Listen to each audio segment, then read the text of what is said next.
Hello programmers, welcome to Code with HP. In this video, we will see what are constraints. Constraints are predefined rules or restriction enforced to single or multiple data columns in table. It decides what data will go inside table. To maintain integrity, it ensures reliability and accuracy of data.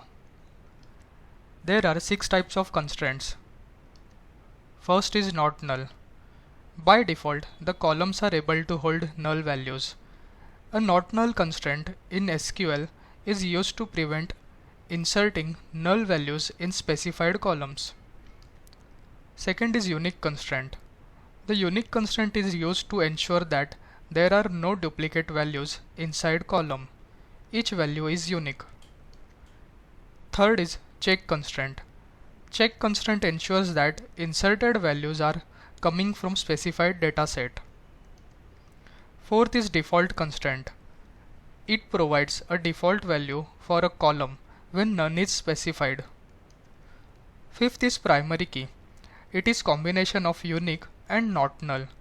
It can be applied to one or two or many columns. If it is applied on the multiple columns, combination of them must be unique. Its main purpose is identifying each record uniquely. Sixth is foreign key constraint. A foreign key is a field which can uniquely identify each row in another table or same table. It may refer to primary key of another table or unique key of same table. Now let's consider an example. We have one table which is named as student table and which has attributes roll number, name and gender.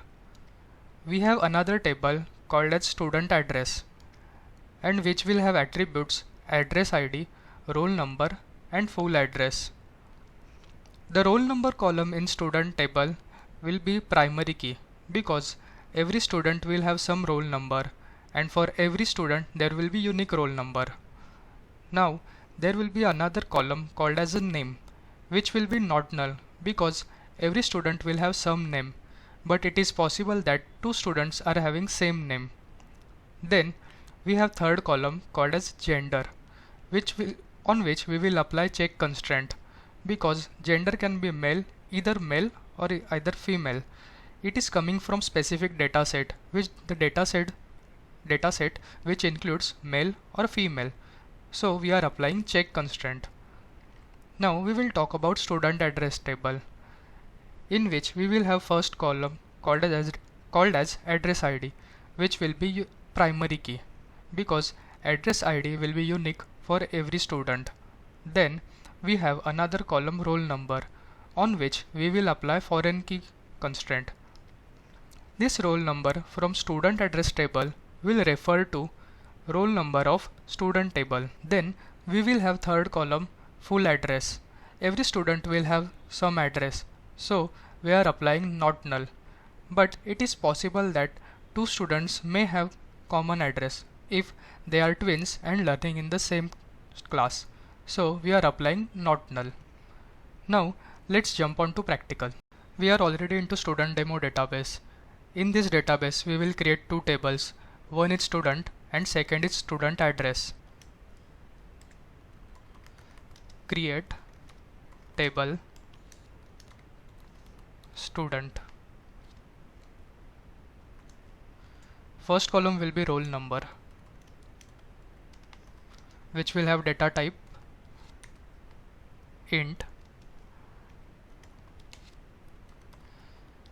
constraint and name for the constraint.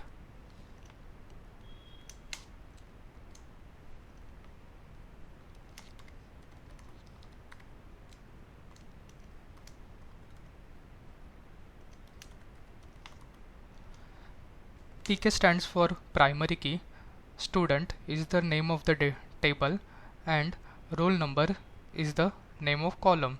This is ideal way of giving name.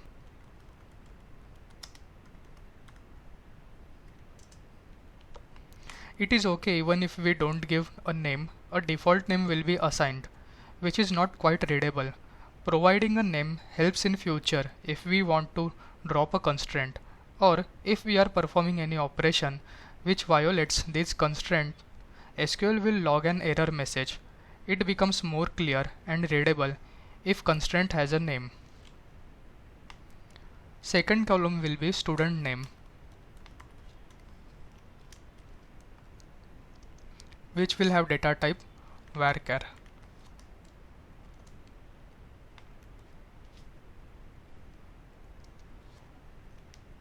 And we will apply not null constraint. Third column will be gender. Data type will be varchar.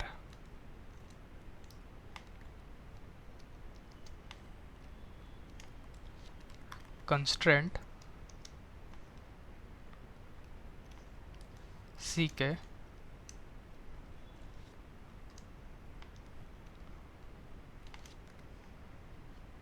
student, name of the table,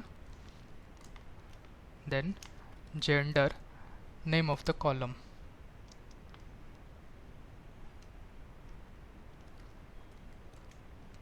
Check gender in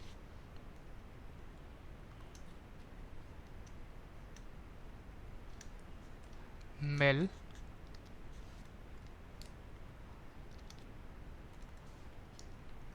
or female.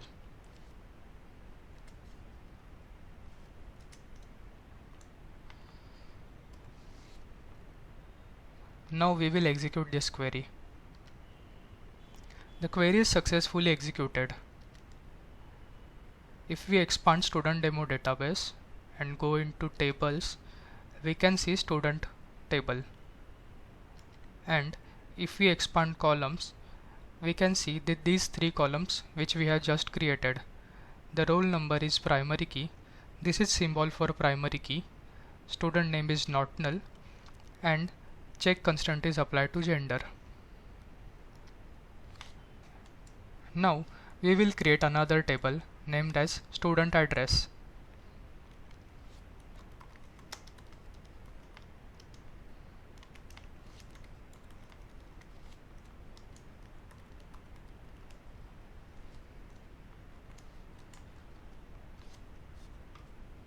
First column will be address ID, which will have data type int, and we will provide a name for a primary key constraint.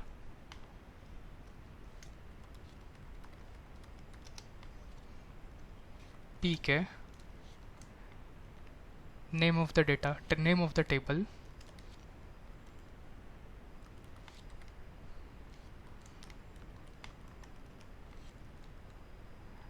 then name of the column, which is address ID.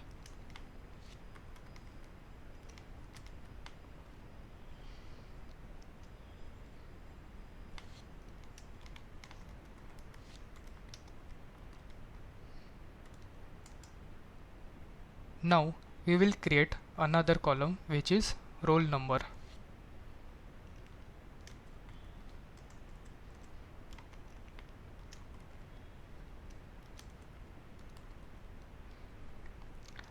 Which will have data type int,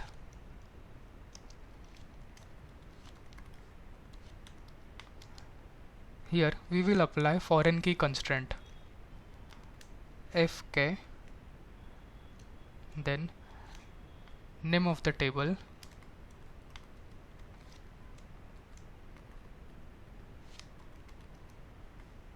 then name of the column.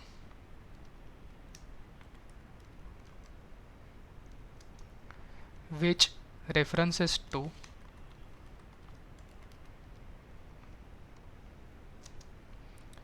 name of the table, which is student, name of the column, which is roll number,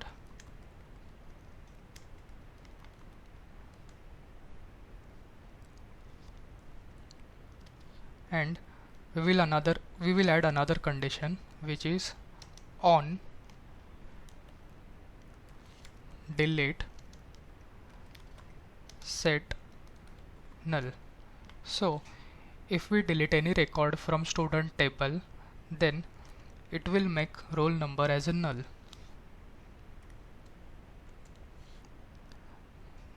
Then third column will be full address,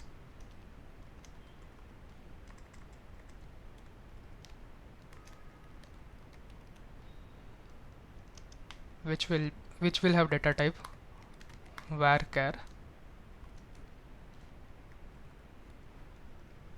and it will have constraint not null.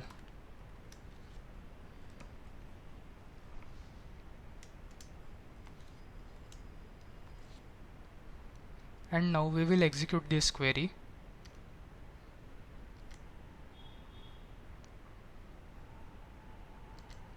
And we will refresh.